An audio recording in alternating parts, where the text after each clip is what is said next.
고물의 수필집 빈 둥지에 바람이 벼랑간 새들이 날아든다. 날개짓이 유별나게 활발하다. 새가 날아온 이유는 보금자리인 새집을 발견한 모양이다. 검정산성의 돌담은 기계로 쌓아 올린 듯 빈틈이 없다. 바람 따라 마음과 산성의 동문을 왔건만 새들은 둥지만 쳐다본다. 새끼 새들은 주위를 돌면서 빈 둥지를 회상한다. 화려하게 물든 단풍나무에 새집 하나 걸려있다. 가을바람에 나무는 새집과 같이 흔들린다. 날아다니는 새들은 빈 둥지를 채워보지만 쉽게 차지 않는다. 한번 비워버린 둥지는 찬바람만 일렁인다. 나는 지난날 꽉 차 있던 시절을 그리워하며 새집 주위를 서성거려 본다. 마음속에 빈집 하나 짓고 산다. 다시는 돌아오지 않을 아버지의 모습이 날아든다. 재주꾼인 아버지는 하늘에서도 이것저것 손질하며 날아다니실까? 꿈속에서도 보이고 새집에서도 보인다. 아버지의 영혼이 새가 되어 날아올 줄은 정말 몰랐다. 나는 어느새 아버지와 함께 추억 속을 헤매며 하늘에 떠도는 구름 한 조각을 삼킨다. 아버지는 잠시 반시도 가만히 있지를 않았다. 부지런함을 타고나셨다. 조금이라도 앉아 쉬고 있으면 불안하신지 일거리를 찾아다니신다. 할머니를 3살에 여의고 서모 밑에 생활하면서 눈치만 늘었다. 형제 중에도 아버지는 외톨이였을지도 모른다. 배다른 형제들과 같이 살았을 아버지가 상상이 된다. 그 모습이 눈에 그림처럼 훤히 보인다.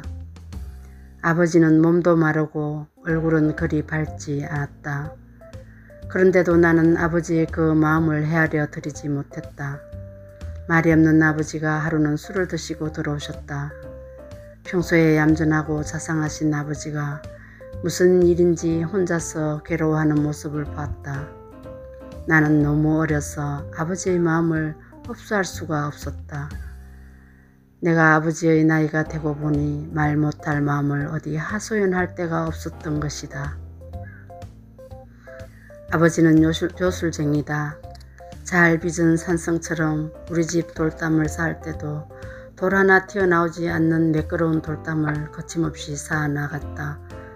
알고 보니 아버지의 가슴 속에 이름 모를 돌담 하나 쌓아 두었던 것이다. 나는 아버지 돌담처럼 흉내를 내보지만 몇 개만 쌓으면 우르르 무너졌다. 깊이가 깊지 않아서 그런 모양이었다.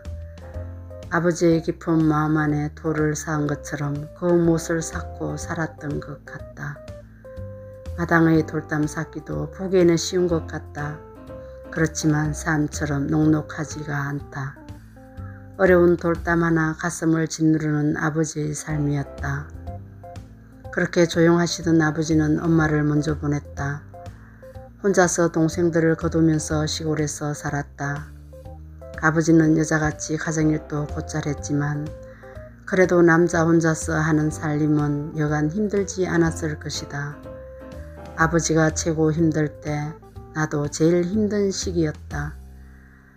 결혼해서 적응도 하지 못하고 한창 힘들게 살던 때라 아버지에게 자주 찾아뵙지를 못했다.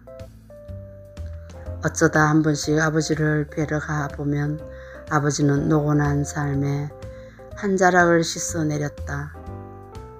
그 모습을 보다 못한 아빠가 서울로 아버지와 동생을 데리고 갔다. 지금 생각해보면 그래도 아버지가 터잡고 살던 고향이 더 편안했지 않나 싶다. 나는 그 이후 멀다는 이유로 아버지를 찾아뵙지 못했다. 그때부터 나는 덜 여문 마음 자락을 스려내리며 살았다. 아버지는 서울 오빠집에 가서 몇 년 살지 못하고 몸에 병이 났다.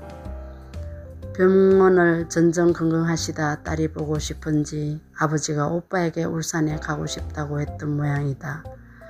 서울에 있는 오빠가 비행기를 태워 아버지가 울산에 오셨다.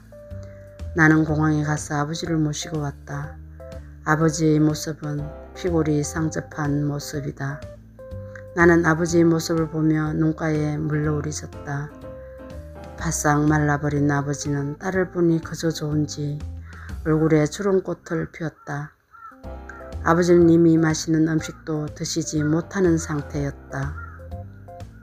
죽으로 연명을 이어가는 중이다. 얼마나 딸이 보고 싶었으면 이 몸으로 딸을 찾아왔을까. 저녁이 되었다. 아버지는 죽을 드시고 이내 자리에 누웠다. 잠을 청하는 아버지의 몸은 몹시 불편해 보였다. 밤이 깊어지자 아버지의 신음소리는 나의 가슴 속을 갈기갈기 찢어 놓았다. 도저히 아버지의 고통을 볼 수가 없었다. 대신 아파줄 수 없고 마음이 저려왔다. 아버지의 온몸 떨림에 우리 집 전체가 일렁이는 것 같았다. 낮에는 좀 견딜만한 모양이다. 저녁이 되면 고통은 칼로 살을 내는 느낌이다. 나는 도저히 아버지의 고통을 두 눈으로 볼 수가 없었다. 딸이 보고 싶어 힘든 몸으로 먼 길 온 아버지다. 그런데 서울 비행기를 태워 오빠에게 다시 보내드렸다. 나는 볼 수 없는 모습을 오빠는 봐도 되는지 정말 못난 딸이다.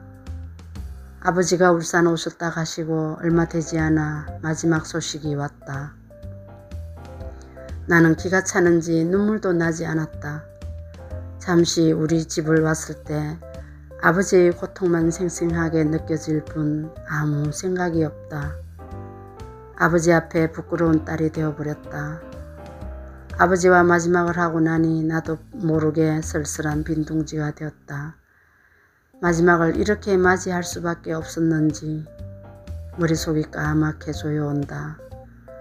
아버지를 엄마에게 보내고 오면서 나는 생각에 잠기었다. 평생 외롭게 살아오신 아버지의 마음을 한 번이라도 헤아려 본 적이 있는지, 단명의 할머니에서 태어나 고생만 하다 돌아가신 아버지다. 조금이라도 더 오래 살았더라면 편안하게 모실 수 있었을 텐데 무엇이 그렇게 바쁜지 엄마 아버지는 하늘나라가 그리웠던지 빨리 떠났다. 아버지는 모든 괴로움을 달래기 위해 온 정신으로 재주를 부리며 살았다. 그런데 나는 아버지가 즐거워서 이 일 저 일 하시는 줄 알았다. 돌아가신 뒤 이제 아버지의 마음을 알 것 같다. 그렇지만 아버지는 곁에 없다. 항상 그 자리에 계시는 줄만 알았다. 아버지는 말없이 가고 없다. 나의 빈 마음을 무엇으로 채울 길이 없다. 엄마를 잃어버린 아버지의 빈 둥지 마음이 이제야 헤아려진다. 엄마가 살아있을 때는 그나마 새들이 날아들었다. 짝을 잃은 철새가 되어 한 마리의 새처럼 외로웠다면 엄마가 돌아가시고부터 새 집은 텅 비었다. 아담한 단풍나무의 빈 둥지가 부모님의 마음을 들여다보는 것 같다. 부모님이 가고 없는 빈 마음에 새들이 날아든다. 잠시나마 채울 수 있는 새들이 반갑게 여겨진다. 새 집에 아버지의 영혼이 허기져 내려와 저승처럼 아득하게 느껴진다. 어느새 빈 둥지의 새들이 날아와 연신 밥 달라고 보챈다. 나는 누구에게 보채볼까? 나 혼자의 마음을 빈 둥지에 내려본다. 그런데 빈 둥지의 새들은 어느새 자기 갈 길을 가고 없다. 허전한 마음을 같이 나눌 수 있는 둥지를 만난 듯 바람으로 채워진 빈 둥지 주위에서 길 떠날 채비를 한다. 빈 둥지에는 바람만 가득하다.